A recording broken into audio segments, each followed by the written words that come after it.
Hello everyone, कैसे हैं आप सब। So before starting the video, let me introduce my self a bit. My name is Nishant, I am Nishant Thackeray. And just मैंने अभी IIT Bombay से अपना लास्ट सेमेस्टर कंप्लीट किया है। मैं ग्रेजुएट हो चुका हूँ। I was all India rank 633 in JEE advanced 2020।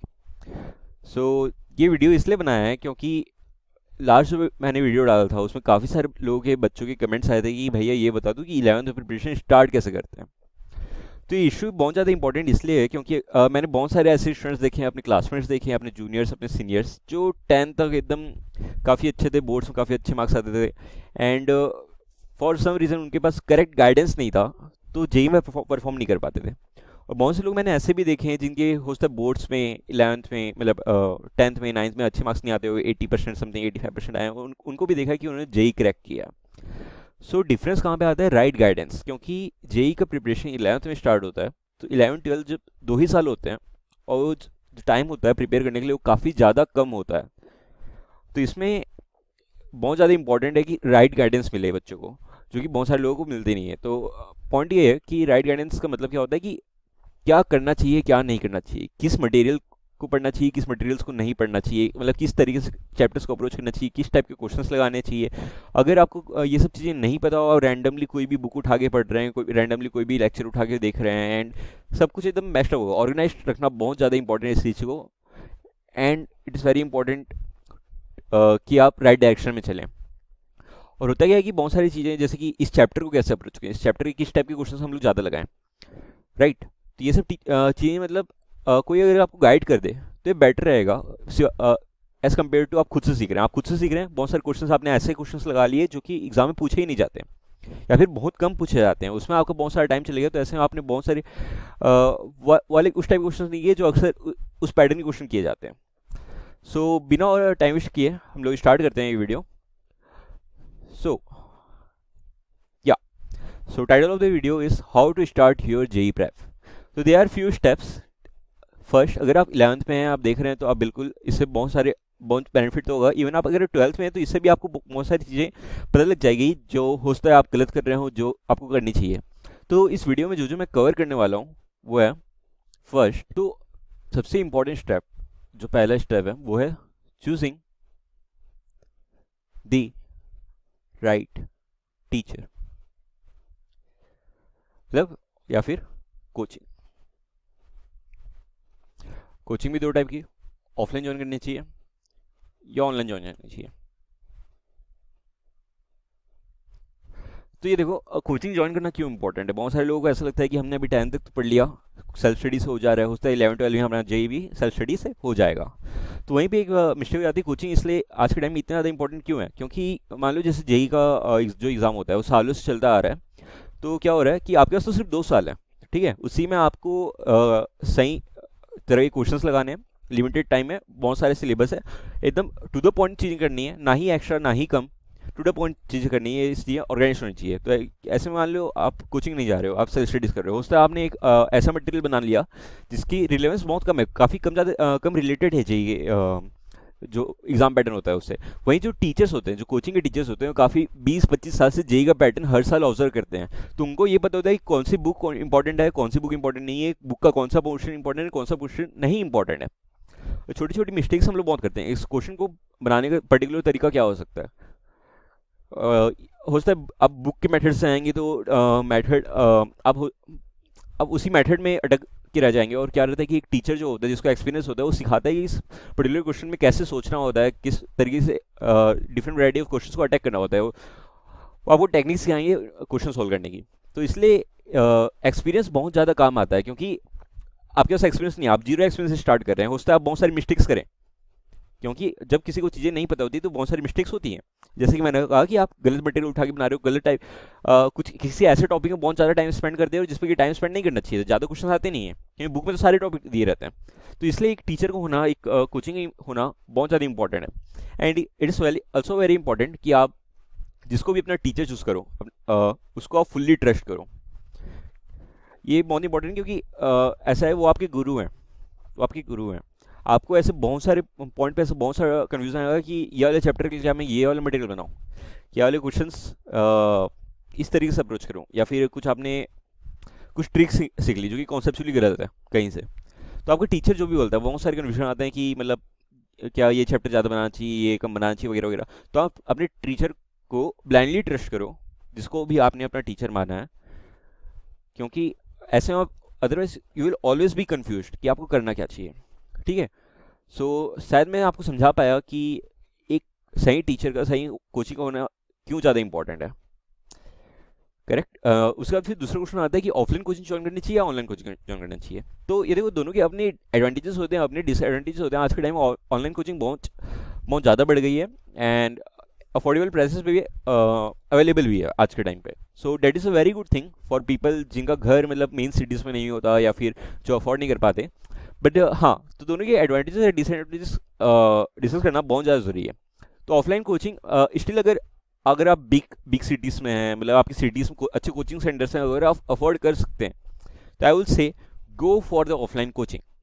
क्यों? अगर आप अफोर्ड कर सकते हैं, अगर आपकी सिटी में कोचिंग भी है, आपके पेरेंट्स अफोर्ड कर सकते हैं उसकी फीस, तो आप डेफिनेटली ऑफलाइन कोचिंग चुनें। क्योंकि आज के टाइम में भी ऑफलाइन कोचिंग की कुछ ऐसे ऐसे बेनिफिट्स हैं जो ऑनलाइन कोचिंग नहीं दे पाता। सबसे बड़ा बेनिफिट ये होता है कि आपका जो सर्कल बनता है, आप ऑफलाइन कोचिंग जाते हो वहाँ पे एक आपको हेल्दी कंपटीशन मिलता है। आपके जो लोग हैं वो सेम एनवायरनमेंट में हैं, उन लोग भी डेली कुछ ना कुछ कर रहे हैं, तो आपके आपके अंदर भी एक डिसिप्लिन आती है कि हाँ मुझे भी कुछ करना है। आप देखते हो आसपास के लोगों की ये बंदा बहुत हार्ड वर्क कर रहा है, तो आप भी करोगे। आप देख रहे हो कि इस बंदे के टेस्ट में नंबर ज़्यादा आते हैं, तो आपको लगेगा कि हाँ मुझे और इम्प्रूव करना है। और जबकि ऑनलाइन कोचिंग आप अकेले रहते हो, आपके पास कोई डिस्कस करने के लिए नहीं रहता, तो आपको मोटिवेशन भी नहीं मिलता काम करने का। और जब आप देखते हो कि आसपास सब हर कोई पढ़ रहा है, इंटरेस्ट लेके पढ़ रहा है, बहुत कुछ टेस्ट फोड़ रहे हैं, कुछ क्वेश्चंस क्लास के बना लेते हैं कुछ बंदे, इसलिए तो इससे आपको एक दूसरे को मिलकर देख के ना काफ़ी मोटिवेशन मिलता है। तो ये हेल्दी कंपटीशन जो है आपको ऑफलाइन कोचिंग में ही मिल सकती है, और ये सबसे ज़्यादा इंपॉर्टेंट है। क्योंकि क्या रहता है कि ऑनलाइन कोचिंग में जो डिसिप्लिन है वो मेंटेन करना काफ़ी मुश्किल है। आपका ऐसा मन करेगा कि लेक्चर रिकॉर्डिंग तो पड़ी हुई है, 2 दिन बाद देख लूँगा, आज नहीं पढ़ता। या फिर ऐसा आप कर लोगे कि आज पूरे दिन मैं मैथ्स पढ़ लेता हूँ, फिजिक्स केमिस्ट्री में 2 दिन बाद करूँगा, और 2 दिन बाद फिजिक्स का वापस वो चैप्टर खोलते हैं जो आपने 2 दिन पहले जो पढ़ा था, जो पिछले जो पढ़ा था वो थोड़ा भूल गया आप, तो फ्लो टूट जाता है। इट इज़ वेरी इंपॉर्टेंट कि maintain the flow. Correct. So offline coaching का मेजर एडवांटेज यही है कि आपको हेल्दी एनवायरनमेंट देता है और आपको अच्छे लोग देता है जिनसे आप रेगुलरली सीख सकते हो। You are average of the 5 people surrounding you. ये आपने कोड कहीं ना कहीं से आपने तो सुन रखा होगा ये, तो ये वाले कोड का मतलब तो इससे आप देख सकते हैं कि मतलब ऑफलाइन कोचिंग ज्वाइन करने का एडवांटेज क्या है। रही बात ऑनलाइन कोचिंग है, ऑनलाइन कोचिंग में ऑब्वियसली अपने एज पे आप कभी भी जब चाहें लेक्चर देख सकते हैं, आपको ट्रैवल में टाइम वेस्ट नहीं होगा, एंड अफोर्डेबल प्राइसेस में भी आजकल अवेलेबल है। So that's all the benefits of online coaching. So मेरा पॉइंट ऑफ व्यू बस इतना ही था ऑफलाइन वर्सेस ऑनलाइन कोचिंग के लिए। बाकी आपकी सिचुएशन के हिसाब से जो बेटर है, अगर आपको लगता है ऑनलाइन कोचिंग आपको ज़्यादा बेनिफिट करेगा, आप डिसिप्लिन रह के काम कर सकते हो, तो ऑनलाइन कोचिंग ज्वाइन करिए। और आपको लगता है कि ऑफलाइन कोचिंग हाँ मेरे लिए बेटर है, तो ऑफलाइन कोचिंग ज्वाइन करिए। तो दोनों की अपनी एडवांटेज है, अपने डिसएडवांटेज है। So it's on you. Okay, second. Okay, तो second, choosing the right study material.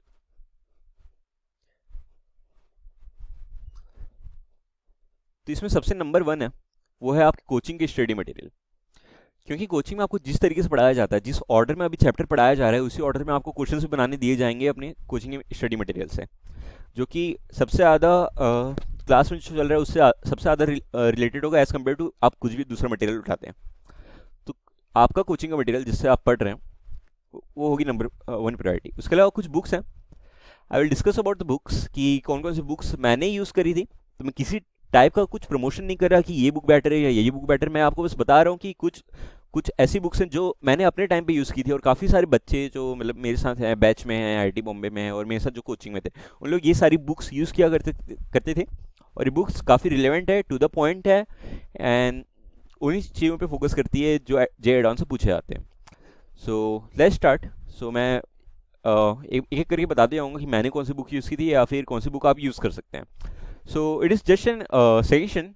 अगर आपको ऐसा लगता है कोई दूसरी बुक है जो आपके लिए बेटर है, तो डेफिनेटली आप वो बुक यूज़ कर सकते हैं, या फिर आपके टीचर बोलते हैं कोई दूसरी बुक जो आपको यूज़ करनी चाहिए, तो definitely you can go for that.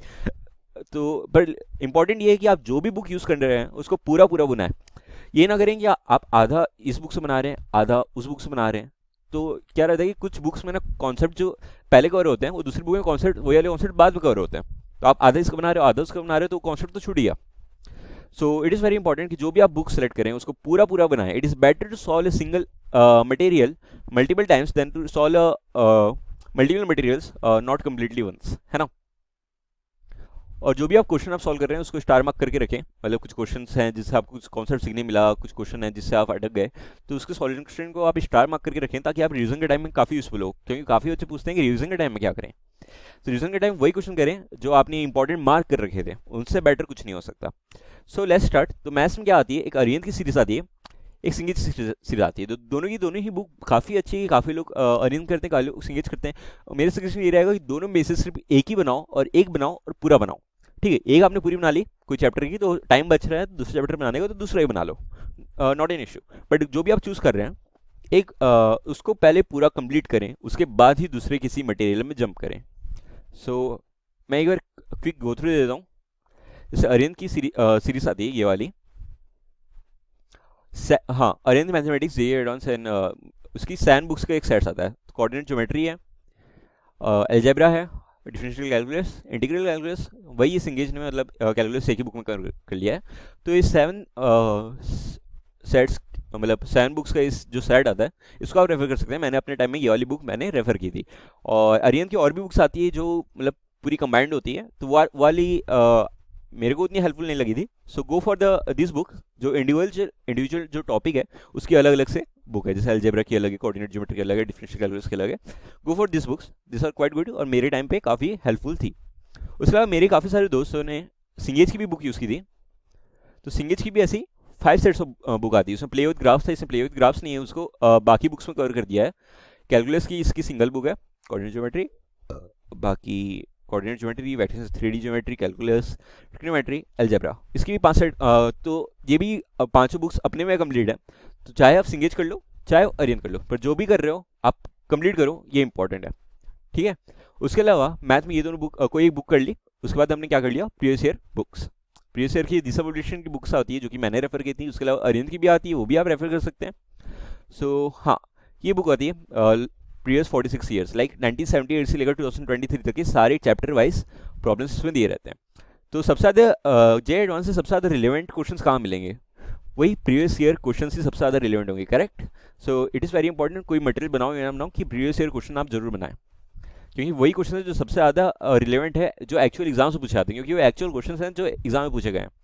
सो बहुत सारे बच्चे ये गलती करते हैं, मटेरियल तो बहुत सारे बना लेते हैं but they don't solve the previous year problems.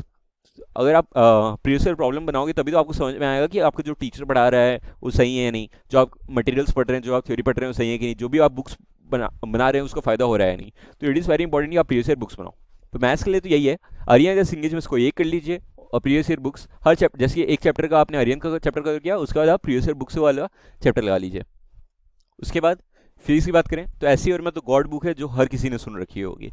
तो एस में एक्चुअली आपके बेसिक जो कॉन्सेप्ट्स हैं उनको काफ़ी ज़्यादा स्ट्रॉन्ग बनाती है। तो इट इज़ हर एक बंदा जो भी इसको बाइबल बोलते हैं जेई की, अगर आपको नहीं पता हो तो हर एक जेई स्टूडेंट इस बुक को सॉल्व करता है। बट ये है कि आपकी बेसिक स्ट्रॉन्ग करने के लिए एडवांस के लिए स्टिल आपको दूसरी बुक्स बनानी पड़ेगी। एडवांस के लिए भी ऐसी अरिहंत की और सिंगेज की दोनों की सीरीज आती है। फिजिक्स के लिए I solve like DC Pandey जो अरिहंत सीरीज में उन्होंने 11th चैप्टर्स के लिए सॉल्व की थी, और सिंगेज की मैंने 12th के चैप्टर्स के लिए सॉल्व की थी। तो कोई भी आप एक पकड़ सकते हैं अरिहंत और सिंगेज की, उसको आप पूरा पूरा सॉल्व करिए।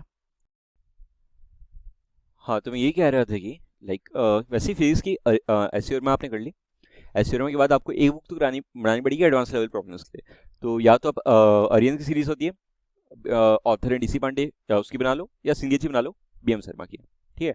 सो अरिहंत की भी ऐसे सीरीज आती है, set of 5 books, mechanics 1, mechanics 2, electricity and magnetism 12 का चैप्टर है, base in thermodynamics and optics and modern physics. Okay. ऐसे ही सीएस की भी सीरीज आती है, उसकी सेट ऑफ 6 बुक्स आती है, सेट ऑफ 6 बुक्स आती है। हाँ, mechanics 1, magnetism and magnetic induction, और इलेक्ट्रोस्टैटिक्स एंड करंट इलेक्ट्रिसिटी अलग से, मैग्नेटिक्स 2 भी आती है, optics and modern physics and waves and thermodynamics. Yeah so that's it for physics. और इसके भी प्रीवियस ईयर आप किसी भी जैसे आपने एससीओ की, उसके बाद फिर वही चैप्टर आपने इन दोनों में से किसी एक बुक से किया, फिर उसके बाद आप प्रीवियस ईयर लगाएंगे। तो ये होता है कुछ चैप्टर को अप्रोच करने का तरीका। उसके बाद केमिस्ट्री के लिए भी 3 टाइप की केमिस्ट्री होती है, physical chemistry, organic chemistry and inorganic chemistry. तो फिजिकल केमिस्ट्री में मैंने एनओसी फॉलो की थी, काफ़ी सारे बच्चे एनओसी फॉलो करते हैं। नरेंद्र अवस्थी की बुक आती है बायोलॉजी ऑब्लिगेशन की, ये one of the best books बोला जाता है फिजिकल केमिस्ट्री के लिए। उसके अलावा फिर एमएस ऑन आती है ऑर्गेनिक केमिस्ट्री के लिए।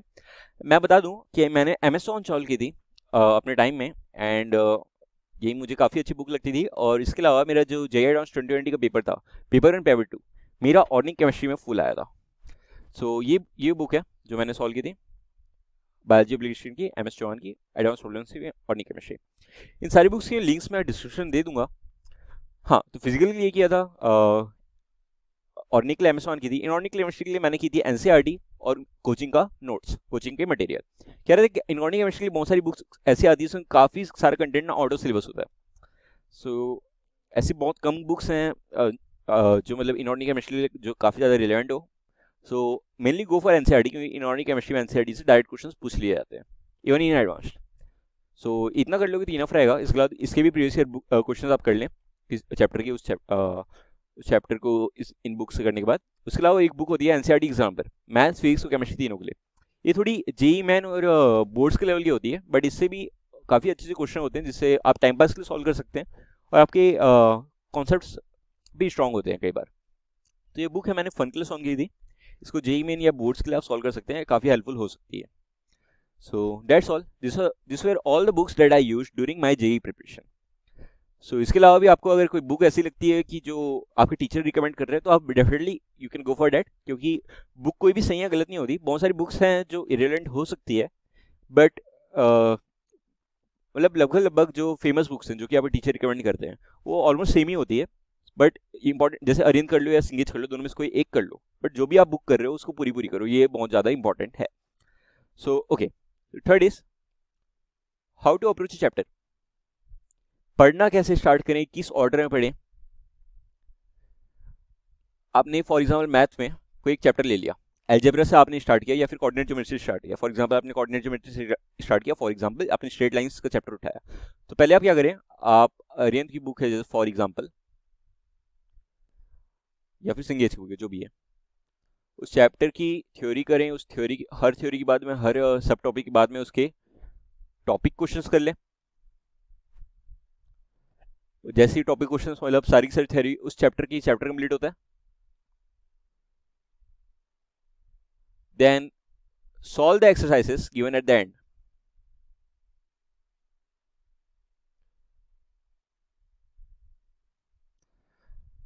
एक चीज में मिस कर गया कि पहले आप क्लास अटेंड करें, फिर क्लास में जो टॉपिक आपके टीचर ने पढ़ाया उसी टॉपिक को की आप थ्योरी आप एक बुक से पढ़ें।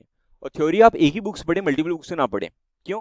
क्योंकि आप वही थ्योरी फिर आपको दूसरी बुक में दूसरे वर्ड्स में मिलेगी, तो बार बार थ्योरी पढ़ने का कोई पॉइंट नहीं है। एक बुक आप चूज कर लें, उसी बुक से आप थ्योरी पढ़ें। आपके टीचर आपको क्लास में जो टॉपिक पढ़ाते हैं उसके प्रॉपर नोट्स बनाएं, जो कि रिवीजन के टाइम में नोट्स बहुत ज़्यादा हेल्पफुल होते हैं। फिर जो टॉपिक पढ़ा उसी की थ्योरी आप पढ़ लीजिए, आपने जो बुक चूज की है उससे। देन उसके टॉपिक को क्वेश्चन कर लीजिए जो टॉपिक आपने पढ़ा है, सॉल्व एग्जांपल्स कर लीजिए। देन उसका चैप्टर कंप्लीट होता है तो चैप्टर के एंड में जो एक्सरसाइजेस हैं वो कर लीजिए। Then go for PYQs. और हाँ, this how to approach chapter. And उसके अलावा आप इसी ये कर सकते हैं, चैप्टर के एंड में जो एक्सरसाइज है उसको सॉल्व करते टाइम, मान लीजिए कि 30 MCQs है, तो आप क्या कर सकते हैं कि टाइमर स्टार्ट कर दो और 30 क्वेश्चंस को वन गो में सॉल्व करो without looking at the answers after solving each question. आप पूरी 30 क्वेश्चन एक वन गो में सॉल्व कर लो, टिक करके देख लो आपके क्या आंसर आए। फिर 30 क्वेश्चंस को आप क्या करो, चेक करो कि 30 में से आपके कितने सही हो रहे हैं, और ये भी चेक करो कि कितने आपके सही हो रहे हैं। क्योंकि इन द एंड आपको क्या करना है, जेईई एडवांस के दिन आपको टेस्ट देना है, तो आप प्रैक्टिस भी क्यों ना उसी तरीके से करो जो कि आपको एग्जाम में एक्चुअल करना है। चाहे आप कितने भी स्मार्ट हो, कितने भी क्वेश्चंस बना लेते हो, कितने भी स्ट्रॉन्ग हो कॉन्सेप्चुअली, इन द एंड आपको क्या करना है, टेस्ट देना है, तो उस अकॉर्डिंग ही आप प्रिपेयर करो।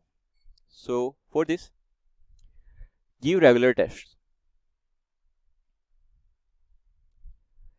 Eight least once in every 2 weeks.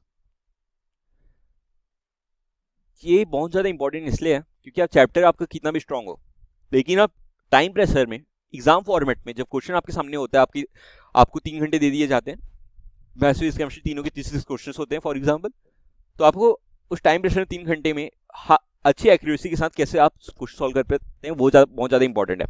आपका चैप्टर कितना भी स्ट्रांग हो, पर हो सकता है टेस्ट के टाइम में आप बहुत सारी मिस्टेक्स करते हो, सिली मिस्टेक्स करते हो कैलकुलेशन के टाइम में, तो आप टेस्ट देते देते ही इंप्रूव होगा। और सिर्फ टेस्ट देना इंपॉर्टेंट नहीं है, it is very important to analyse the test after you give it. जितना ज़्यादा ये नहीं कि आपने टेस्ट दे दिया, स्कोर देख लिया, मेरे स्कोर इतने आते हैं आउट ऑफ 360 या 300 जो भी है, खत्म, ऐसा नहीं करना है। तो आपको एवरी टेस्ट के बाद आपको एनालाइज करना है कि जो क्वेश्चन आपसे नहीं बने टेस्ट में, उसको कैसे बनाते हैं, और तभी तो आप वही क्वेश्चन, जब उसी टाइप के क्वेश्चन अगली बार टेस्ट में आएंगे तो आप बना पाए।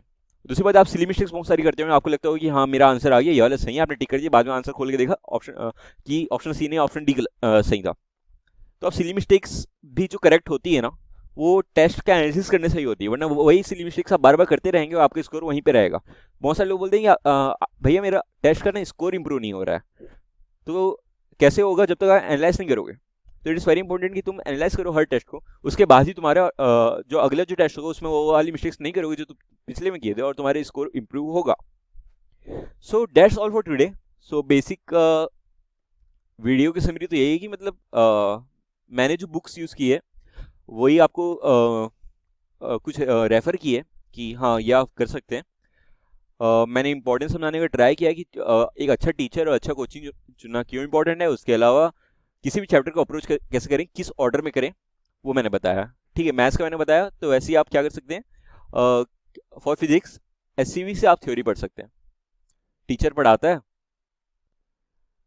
Class notes, then you go for SCV, then you go for problems, then आप थ्योरी उससे ही पढ़ सकते हैं, अरिहंत्या सिंगे से। फ्यू टॉपिक प्रॉब्लम्स कर लिया, देन एससीवी पूरी सॉल्व कर ली, एंड अरिहंत या सिंगेज पूरी सॉल्व कर ली, एंड एक्सरसाइजेस। टॉपिक प्रॉब्लम करने से पहले उसके टॉपिक के सॉल्व एग्जांपल्स आप किसी बुक से मतलब थ्योरी के साथ देख सकते हैं, and exercises, then you go for PYQs. Chemistry मैंने जो बुक रेफर की थी उसमें थ्योरी तो नहीं है, सो केमिस्ट्री के लिए मैंने थ्योरी के लिए रिलाय किया था क्लास नोट्स पे, केमिस्ट्री के लिए आप क्लास नोट्स रेफर कर सकते हैं, एंड देन उसके बाद यू गो फॉर बुक्स, आपके टीचर जैसे बताते हैं। So this what I read कि मैंने नोट्स पढ़े, टीचर ने कुछ डीपीपी दी, वो डीपीपी सॉल्व कर ली, उसके बाद मैंने बुक्स बनाई, देन उसके बाद पीआईक्यूज बनाया। So that is all for today's video. So I hope कि जी स्टूडेंट्स को थोड़ा भी आइडिया नहीं था कि कैसे करना चाहिए जेई का प्रेप स्टार्ट, उनको मैं राइट गाइडेंस दे पाया टू द पॉइंट वीडियो बनाकर without wasting too much of time. So that's all for today's video. सो आपकी जो भी क्वेरीज हैं, जो भी मतलब डाउट्स हैं, वो सब आप कमेंट से पूछ सकते हैं, मैं ट्राई करता हूँ कि ईच एंड एवरी कमेंट का मैं आंसर कर दूँ। सो दैट्स ऑल, एंड इसके अलावा हमारा जो channel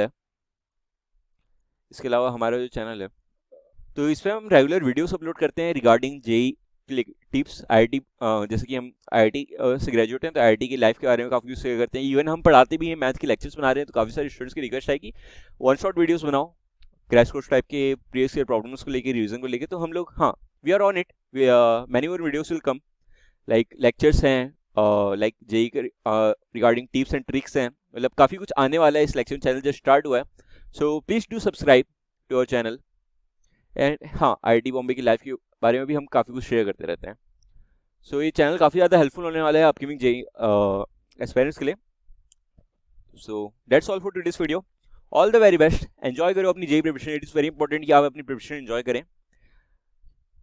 so that's all, take care, bye bye, all the very best.